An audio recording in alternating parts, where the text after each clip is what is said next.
Hey everyone, Mr. Happy here, and welcome to my overview on all the Paladin updates coming to Final Fantasy XIV in Dawntrail. I was recently given the opportunity to try the expansion out early at the North American Media Tour, and that of course includes checking out all the job changes. So when you're done with this video, be sure to check out all the other job change videos I got coming out. There'll be a playlist in the description, and trust me, they won't be hard to find on my channel regardless. Quick disclaimer, reminder that Dawntrail is still in development and everything here is still subject to change. So don't be surprised if it's not one-to-one to whatever I tell you here when early access rolls around. Now, Paladin functions mostly the same as it did in Endwalker, with a few nifty new animations and upgrades. For pre-level 90 updates, the most significant of them is that Goring Blade is now only available for 30 seconds after using Fight or Flight. It also shares a button with it, so when you use Fight or Flight, it will become Goring Blade until you actually use it. Ideally, you're going to use this during the Fight or Flight buff itself since, damage. Atonement also got a small upgrade. It's now a 3-part action combo. Instead of just using Atonement 3 times back to back, the second and third times you use the skill will have updated names and animations. The combo is now Atonement into Supplication into Sepulture.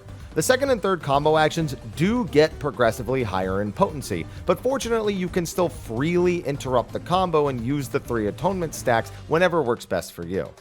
As for their post-level 90 upgrades to existing skills, there's a few basic ones that are pretty much the same across all of the tanks. At level 92, you'll get Sentinel Mastery, which upgrades Sentinel to Guardian. It now reduces the damage you take by 40% instead of 30%, and also grants the Paladin a 1000 potency barrier on themselves, so it's a pretty significant upgrade.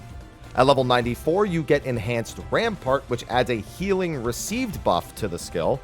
You also get Melee Mastery at 94, which increases the potency of almost all of your GCD skills, excluding Holy Circle and Goring Blade.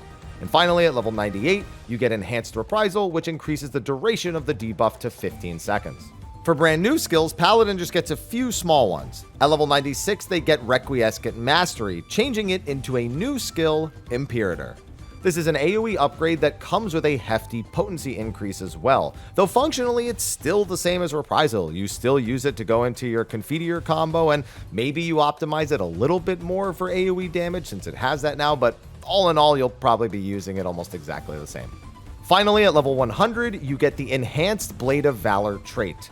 This causes using Blade of Valor to grant the buff Blade of Honor Ready, granting access to the skill of the same name for 30 seconds. Blade of Honor is an off-global addition to the end of your Confiteor combo, hitting for 740 potency in an AoE around the target, with a 50% falloff.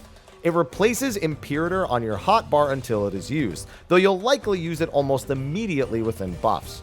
Perhaps there's also some optimization to be had here. You can save it for up to 30 seconds, so maybe there's an AoE to hold onto it for. That's going to depend on the fight. All in all, it'll feel like you're playing almost the exact same job, which is a pro and a con depending on who you ask. Some people were not pleased with the changes to the job in 6.3, and since it's basically the same thing, if you're in that boat, you're likely not going to budge. On the flip side, it's nice to have more animations on the Atonement combo to make it more visually stimulating. Same with the update to Requiescant. The tank tools also seem to generally be getting buffed across the board, which, for me at least with Paladin, it kind of adds to the whole sword and board fantasy alongside the Holy Spellblade thing they've had going on for a few expansions. It's superficial since all the tanks are getting updates, but I don't know, for me it just kind of works. But I'm also just kind of a Paladin fan in general, so it's just my opinion. But that's going to be a wrap for all of the changes coming to Paladin in Dawntrail. Be sure to like and subscribe and check out all of the other videos in that playlist that I mentioned at the start. There's a lot that you need to catch up on, and you got a few weeks to do it, so might as well. Anyway, thanks for watching, and I'll see you in the next one.